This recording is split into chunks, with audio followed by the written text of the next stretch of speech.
It was supposed to be a celebration.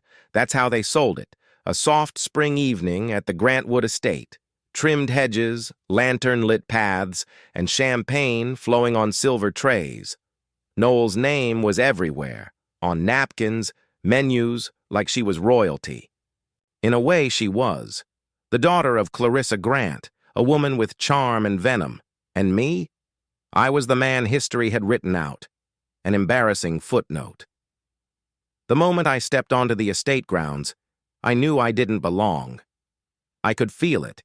In the way the valet took my keys like he was doing me a favor. In the way heads turned, but no one made room. This wasn't my world anymore. Maybe it never was. But I came for Noel. She had texted me the day before. Brief, almost reluctant. I know it's awkward, but you can come. Just keep things peaceful, please. I didn't ask what that meant. I just showed up. Clean-shaven, dark blazer, the same cologne I wore the day she was born.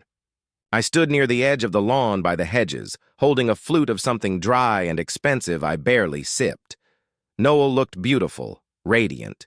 Her smile was quick, nervous. When she saw me, it softened for a moment. That was enough. Then came the moment I should have known would change everything. I moved toward the garden archway to take a photo of the string lights when I saw her. Clarissa, my ex-wife. Still as impeccably groomed and emotionally cold as the day she told me I didn't fit the narrative anymore.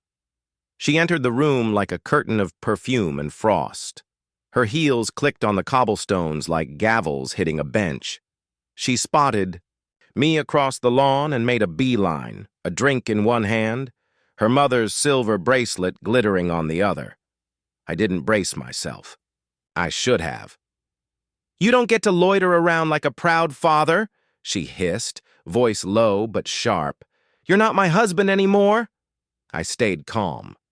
"I'm Noel's father. That hasn't changed." Her eyes narrowed, focusing like a lynx on a kill shot. Then she raised her voice. "You're not my husband anymore." She barked loud enough to halt the string quartet mid-song. Heads turned. Some gasped, some whispered, some smiled. And then she shoved me. Maybe it was instinct. Maybe she'd had just enough to drink. Or maybe she knew exactly what she was doing. Either way, I lost my footing. The marble edge of the fountain was slick beneath my loafers. My arms windmilled as I tried to steady myself on the wrought iron rim, but it was too late. I plunged in, backward, arms flailing, spine slapping the water with a splash loud enough to echo across the lawn.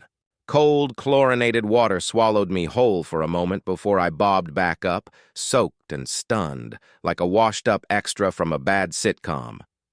The silence broke quickly. Gasps turned to laughter. Laughter turned to applause. Someone said, "He's lucky we even let him in."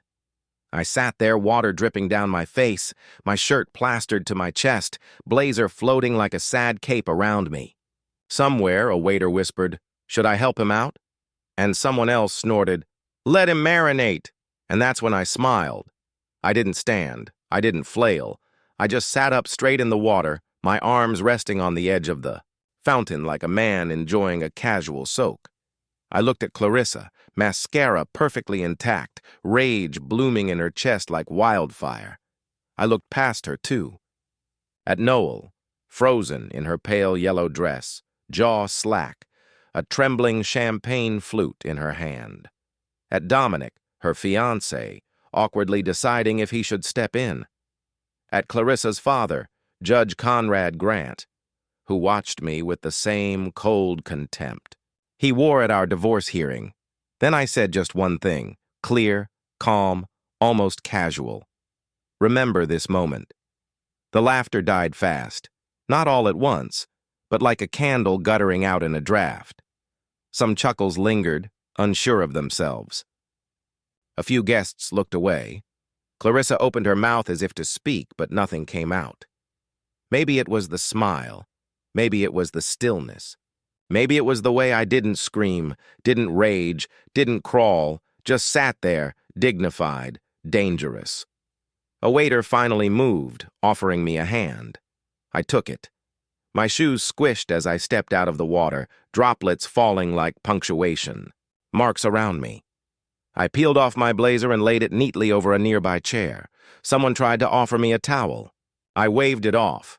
I walked past Clarissa without a glance, water dripping down my slacks and into her carefully manicured grass. She flinched, as though my wet presence might stain her air. I walked back to my post near the hedges, picked up my barely, touched champagne flute, and waited. They had no idea what was coming. They thought the fountain was the punchline, the peak of humiliation. But for me, it was only the start. The fountain didn't break me. It baptized me. My wet blazer clung to my skin like a second insult. I refused the towel not out of pride, but because I didn't want anything from them. The laughter faded.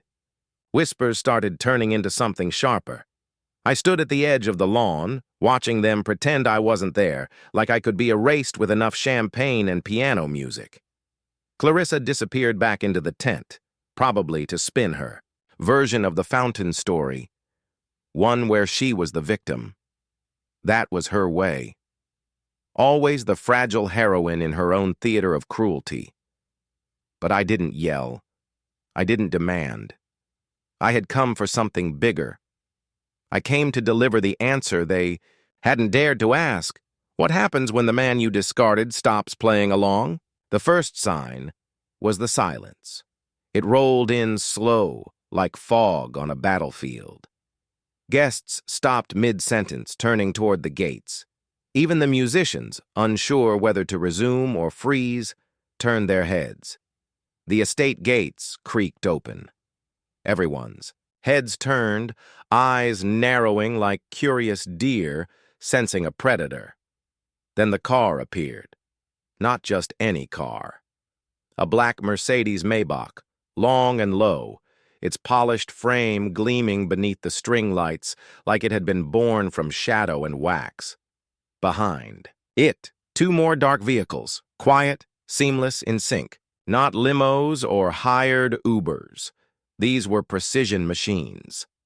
Clarissa emerged from the tent just in time to see the back door of the lead car swing open. Out stepped Corin, sharp as a blade and twice as dangerous. Three-piece charcoal gray suit, marbled, cufflinks, and that expression. The one like he'd already read every move you were going to make and decided not to blink. Corin wasn't just my lawyer. He was my scalpel, my sword, my silence weaponized. People whispered in hushed tones. That's Corin Dre. The guy who handled that offshore property case in Geneva. The one who got that pharmaceutical CEO out of a billion-dollar fraud trial. What's he doing here? Corin didn't acknowledge them. His eyes were on me. Calm, cool, focused. Then the rear door of the second car opened. Tessa stepped out, looking like she owned the room already. Black hair swept into a loose knot, heels clicking softly on the gravel. No smile. Tessa never smiled. When she worked, she nodded once at me before walking up beside Corin. That was the moment the laughter died for good. Clarissa's smirk vanished. Her hand tightened around the flute she was holding. She turned to her father, the old judge, as if asking what he knew. He looked just as confused. Good.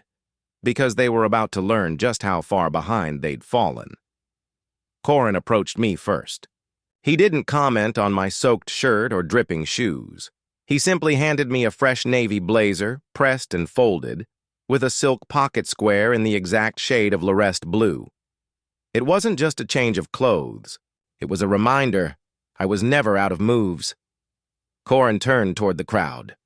No microphone, no raised voice. He didn't need one. The hush was so complete he could have whispered and still been heard. Mr. Locke has a few documents to present, Corin said, his voice calm and rich like velvet hiding a blade. You could feel panic ripple through the crowd. People shifted, murmured, glanced at Clarissa. She was frozen. Tessa stepped forward, opening a leather-bound folder. holding it like a judge presenting evidence. Her eyes scanned the lawn, pausing briefly on Clarissa, then Mason, Clarissa's brother, and, finally, the judge. She didn't blink. "We'll be brief," she said, tone clipped, precise, but thorough. Clarissa stepped forward, heels stabbing the grass. "This is a private event. You don't have the right to—" Corin held up a hand. "Please don't interrupt. You're still in possession of company, property, and pinning assets. That makes this very much our business." Clarissa and her family looked like a jury caught with evidence in their pockets.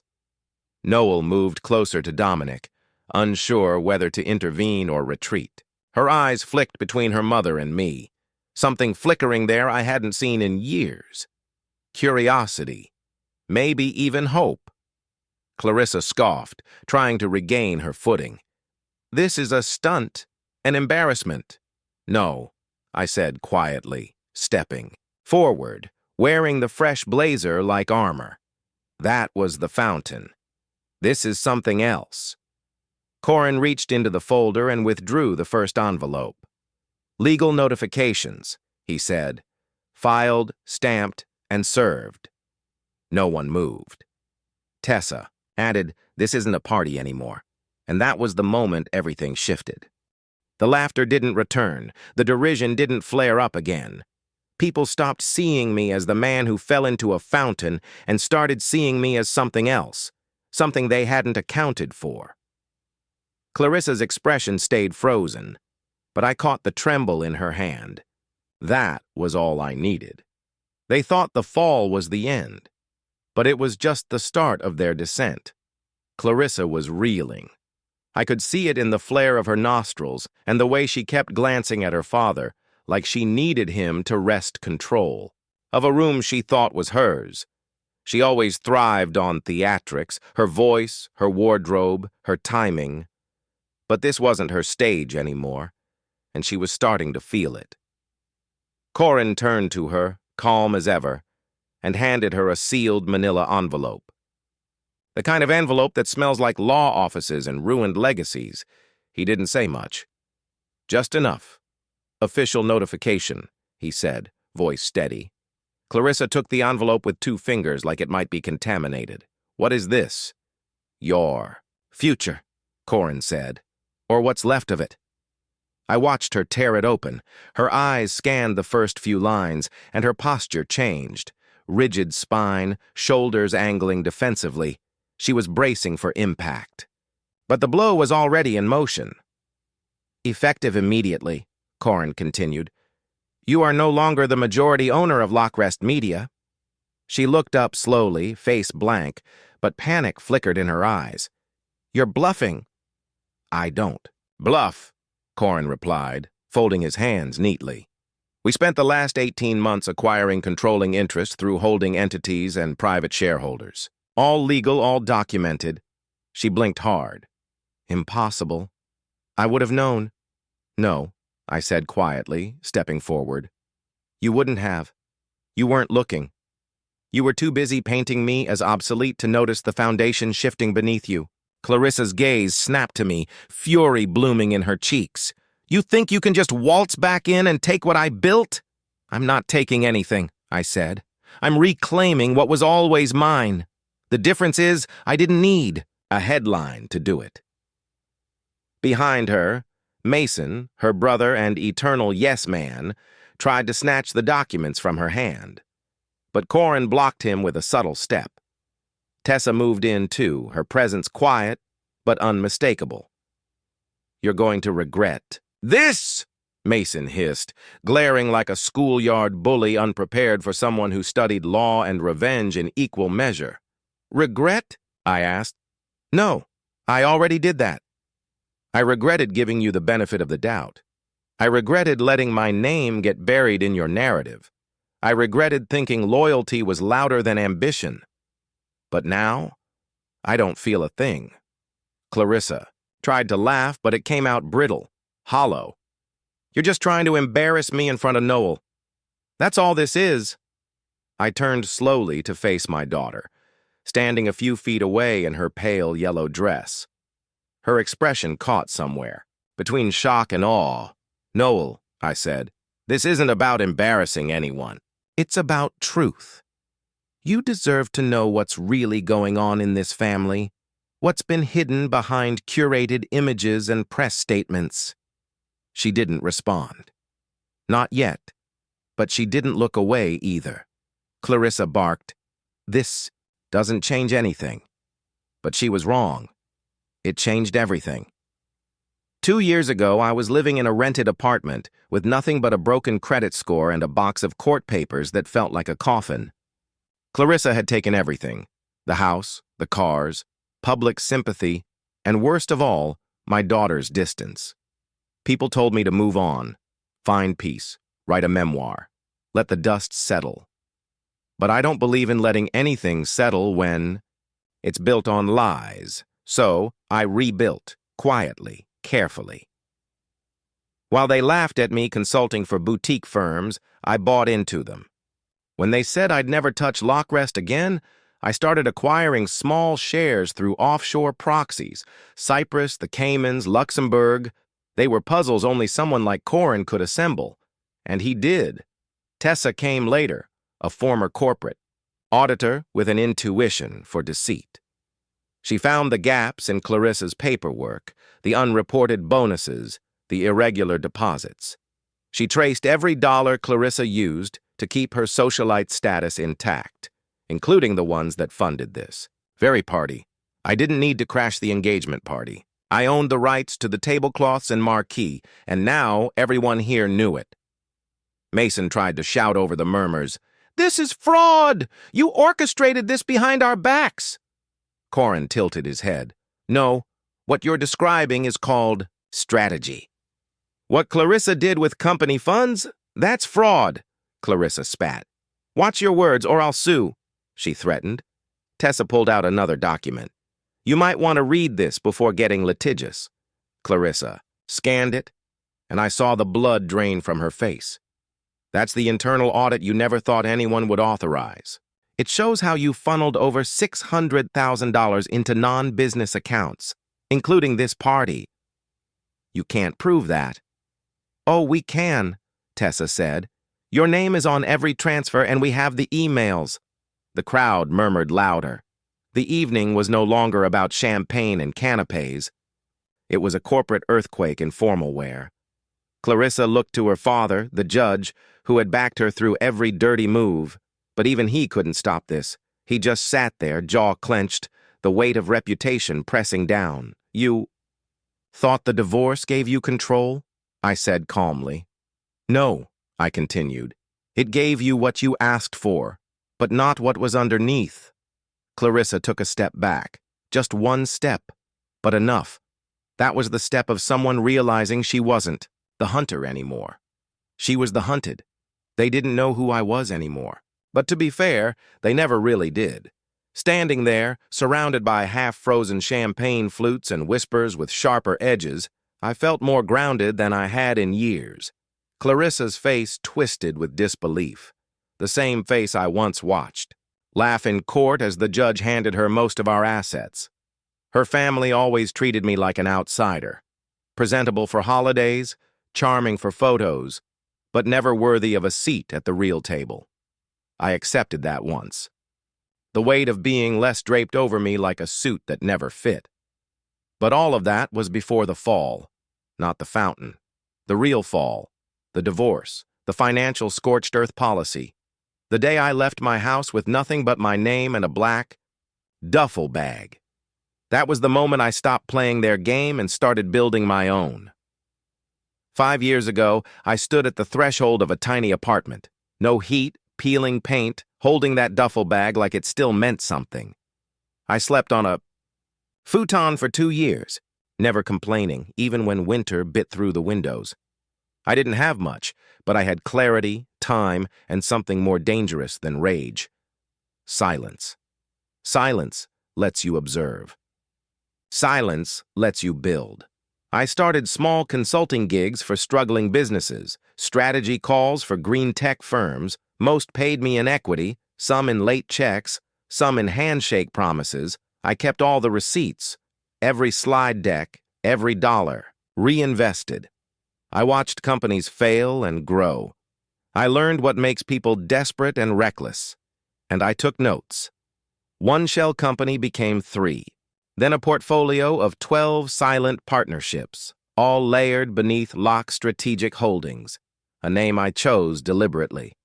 I wanted it to sound like legacy. While Clarissa held galas and told stories about weathering the past, I was buying into boardrooms, quietly, legally, methodically. The key wasn't revenge, it was anonymity. Every acquisition was a chess move, every fund a pressure point, not chasing her but moving right beneath her. Piece by piece, I reclaimed what she never deserved. Corin found the final key, an overlooked clause in the post-divorce business division contract. It allowed restructuring if controlling interest changed hands.